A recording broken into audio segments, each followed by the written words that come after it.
Hi guys, and welcome back to another episode of Strive to Survive, episode 21.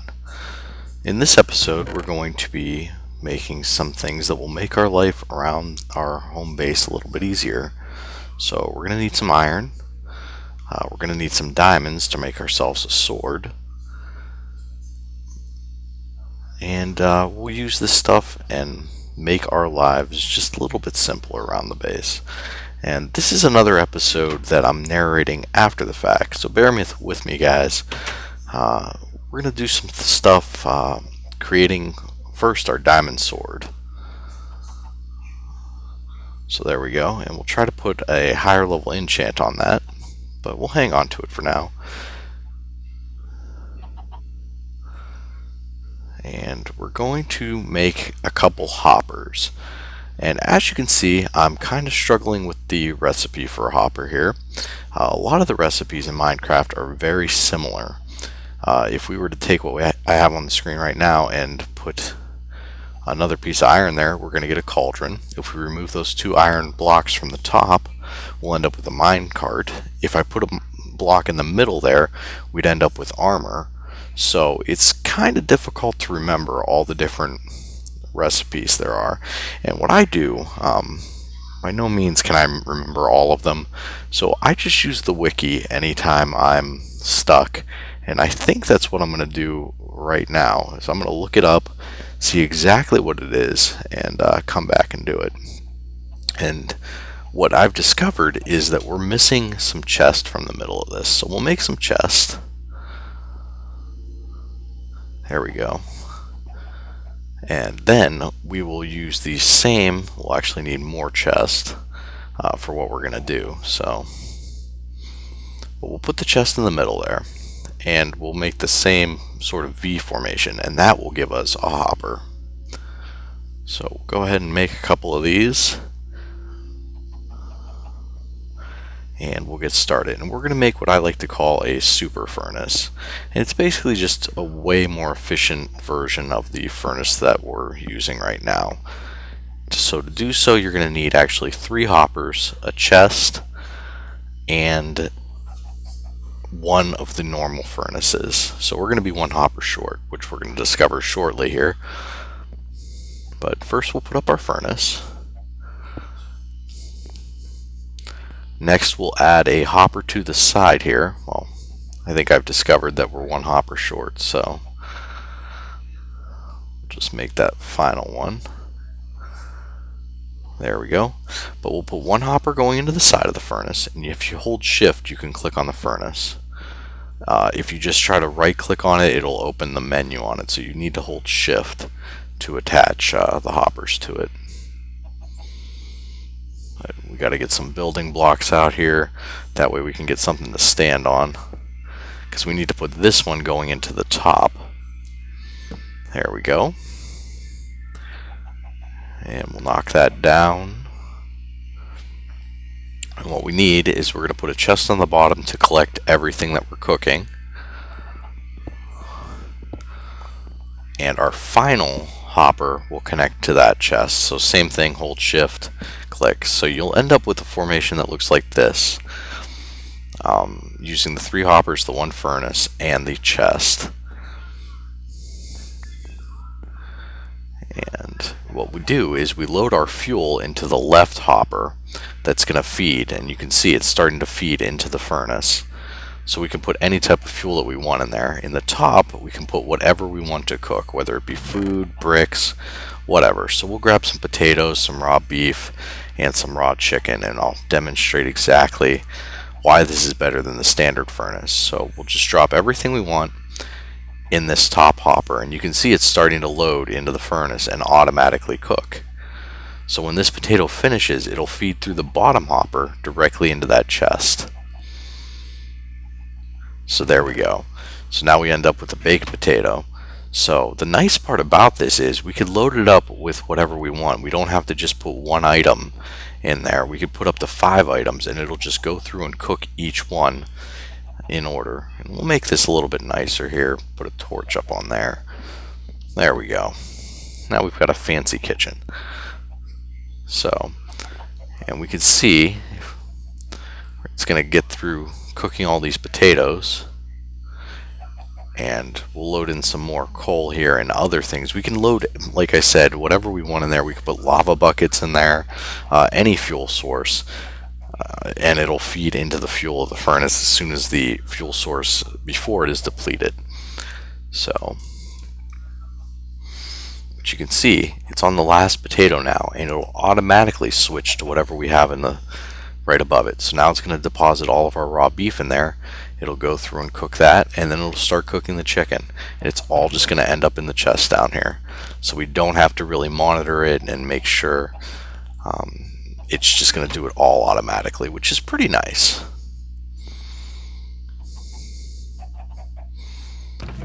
So we'll grab some more coal, kind of load it in here, and it's only going to put the 64 pieces in there, and then the rest will stay in the hopper. So once that gets to 64 there, you'll see it stops grabbing from the hopper until it needs another piece of coal. Then it will use it automatically.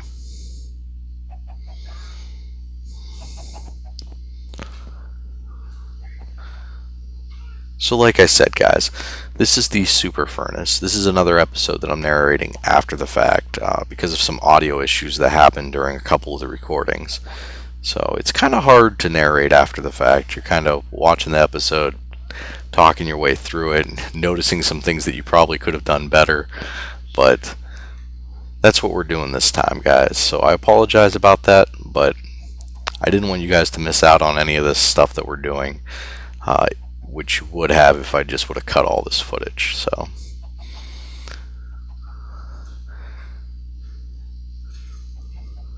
and it looks like we're going to go place an enchant on that diamond sword. We're going to try to use as many of these bookshelves as we can. So we're going to get rid of these torches, because as you remember, if you block off the bookshelves with torches, you won't get the higher level enchants. So we'll try to go with as high as we can on here to try to get something good. And we've got 24 levels, so we definitely have some to burn right now.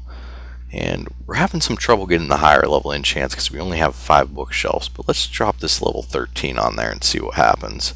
So we get sharpness 2 on a diamond sword, which is actually a really good enchant. So we'll start using that as our main weapon as soon as our other sword here breaks.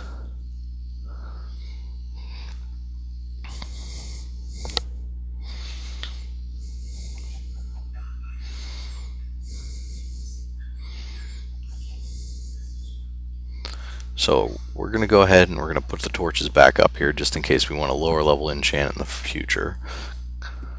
And we'll head down here, and you can see the steaks are all cooking. There's 2 left in there, and then it's going to move on to the raw chicken.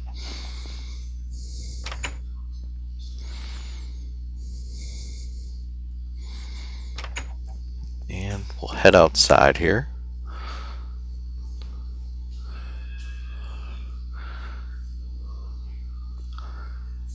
And we're kind of running low on arrows, so I'm going to be kind of sparing with them. We've only got the 7, and our main hold up here is the flint. We have plenty of feathers, but not that much flint left. So we're going to refill our lava bucket because we used it in a previous episode to do some cooking. But this is demonstrating that lava, unlike water, you can't create an infinite lava supply. You can see the lava now around where we took it is flowing. So unlike water, lava's not infinite. If we would grab enough from that pool, it would actually deplete itself entirely. But we currently don't have an infinite water supply, so I think we're going to build a well right about here, and I'll show you guys how to make an infinite water supply using a couple buckets. And we'll just go ahead and build this out. You have to make sure that your well is at least 2 squares by 2 squares in order for it to be an infinite water supply. So we'll just do this to kind of make it nicer. This is just for aesthetics, and of course zombie apocalypse is happening, but that's okay because we need to waste this sword anyways. We'll take care of these guys and the little creepy zombie. And of course more are coming now. But that's alright.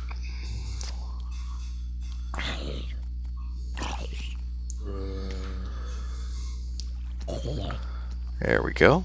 Okay, so we'll finish off our little pool here. We'll add some lighting to it.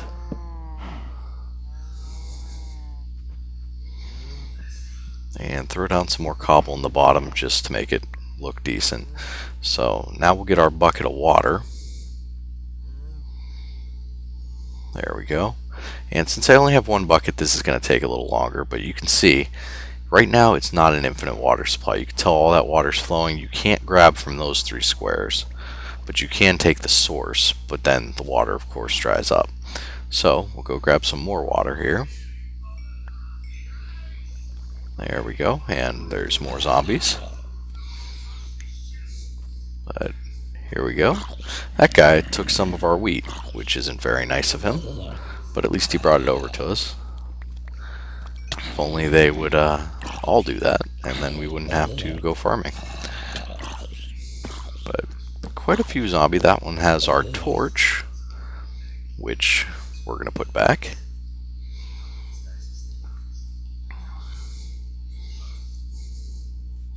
So we'll take our water and we'll create this infinite water supply now. So we'll just drop it in the opposite corner, and you'll see the water flattens out. It's no longer moving. So now we can grab any one of these and it'll just fill back up. So water is an infinite source if you configure it like this, whereas lava is not. Once you take from the lava pool, it's pretty much, I mean, you're going to eventually deplete it. If we were to continue taking from this pool, we would eventually use up all the lava in it. So you can make an infinite water source with any place that has at least a 2x2 area.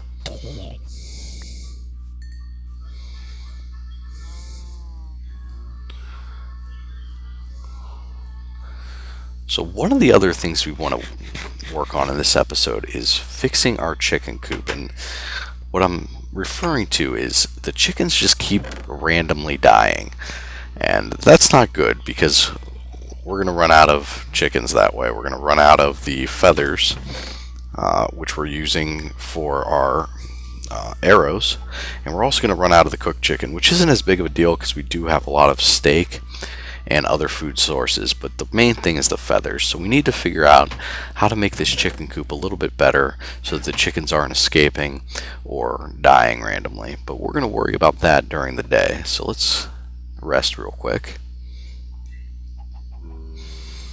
There we go. Now it's morning. So let's go ahead and head out there and see what we can do to make this a little bit better. And of course, more zombies. But now that it's daytime, they're just going to burn up. So, you can see what I'm saying. We definitely had more than this in chickens. I haven't really gone by and slaughtered any of them. They're just kind of committing chicken suicide on their own. So we need a better solution here. And I think the way to do this is to actually dig down into the ground. And just dig too deep here. And we'll try to get some fresh chickens first. You can tell the ones in the corner there are stuck. But let's see if we can't get some grain maybe and feed these chickens, try to get a couple more before we start trying to improve this coop. Now in retrospect, it would have been a lot easier to do this without the chickens in the coop. But then we'd basically be starting from scratch, which I don't want to do. So we're going to make do and try to do it with them in there, which is going to be a little bit harder, but we'll make it work. So let's replant our seeds here. And this farm is starting to get a little bit small, to be honest. So I think in a future episode, we're going to go ahead and make a bigger farm area. Now that we have buckets of water, we can basically put a stream or something wherever we want, and we don't have to build it right next to a lake or anything. But it was convenient when we were first starting out. Now it's kind of getting a little bit cramped. So, and we'll replant our potatoes too. That way we just keep them growing. It seems like we get about 2 for every one that we plant. Yeah, let's go try to get a couple more chickens with this grain that we found, and you'll see the problem here in a second. A couple of these are doing fine, those four, but these ones that are stuck in the corner, we can't really do anything with. I mean, we can give them the grain, but they can't get to each other because they're stuck. So effectively, they're useless for almost everything except just, slaughtering for meat. So we really need to find a better solution here. And like I said, we're going to start by kind of digging this down. And if we dig down too, the chickens won't be able to jump out. Or at least that's the plan. So see, they can't jump out that way, and they can't get stuck on the fence anymore either. So it's kind of a decent solution if we implement it correctly.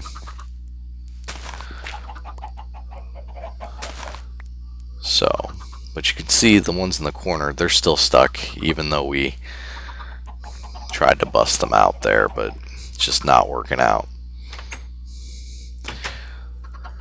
So let me finish doing this, guys, and we'll come back once that's done.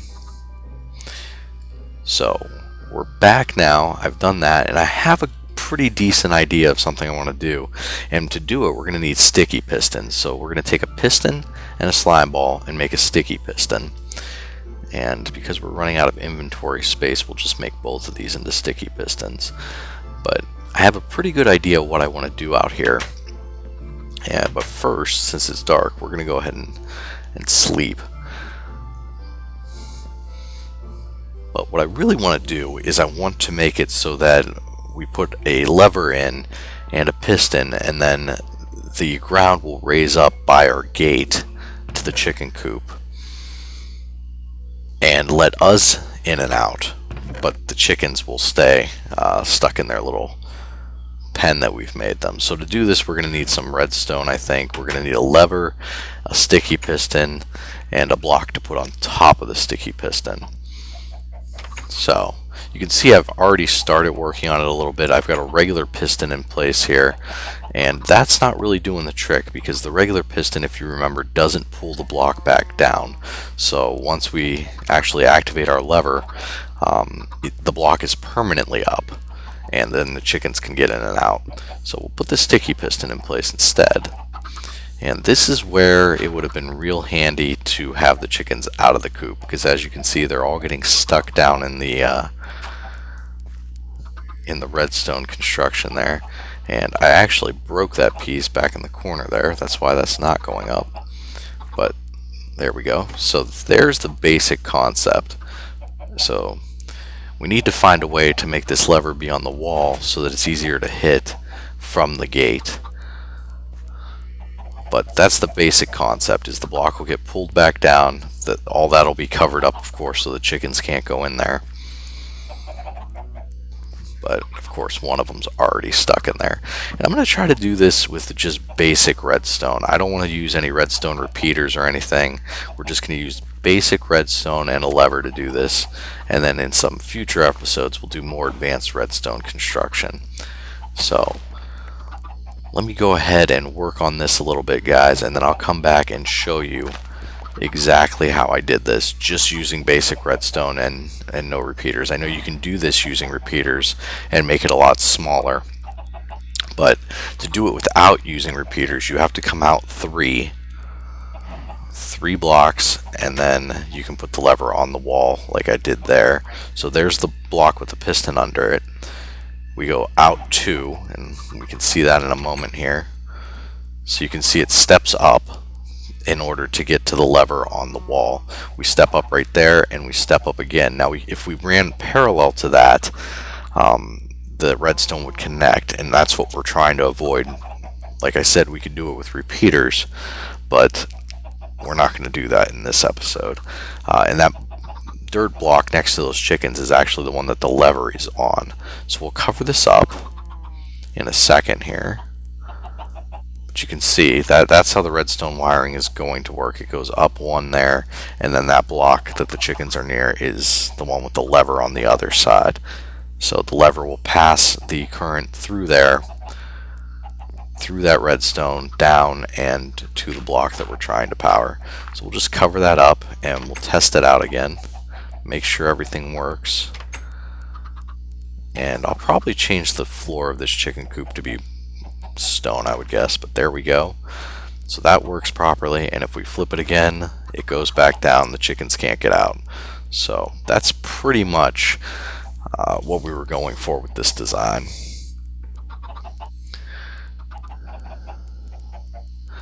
And actually now we don't really need the fence anymore, but it's more of just a precaution in case they get up when we have the lever activated. And these guys on the side are definitely stuck. We can't get to them from this side at all, so I think it's time to maybe unstick them. And unfortunately, that means we're going to have to, well, we're going to gather some meat and feathers from them, I guess, is the humane way to put it. But yeah, they're really stuck. I'm doing my best to try to knock them in there, and they're not having any of it, so...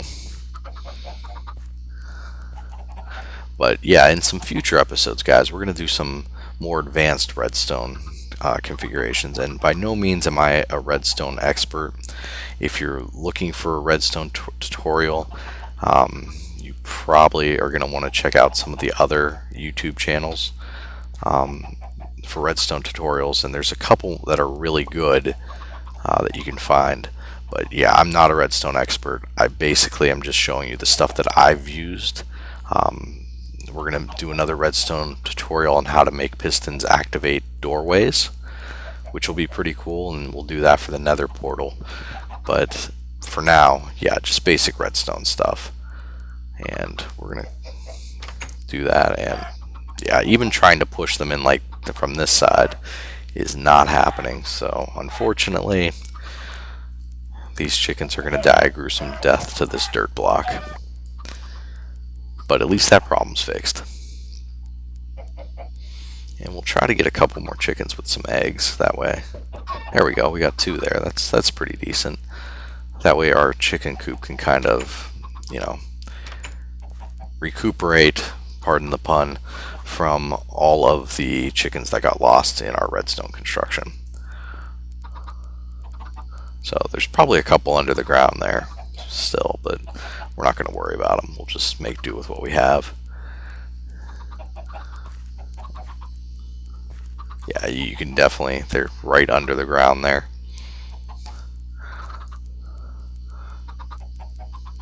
But so guys, that's pretty much it for this episode. There's going to be one more episode that I have to narrate because of some audio difficulties. But that one's going to be down in the nether, so hopefully there'll be a lot of fighting and doing stuff in the nether, so it won't be as boring. But that's it for now, guys. Thanks for watching.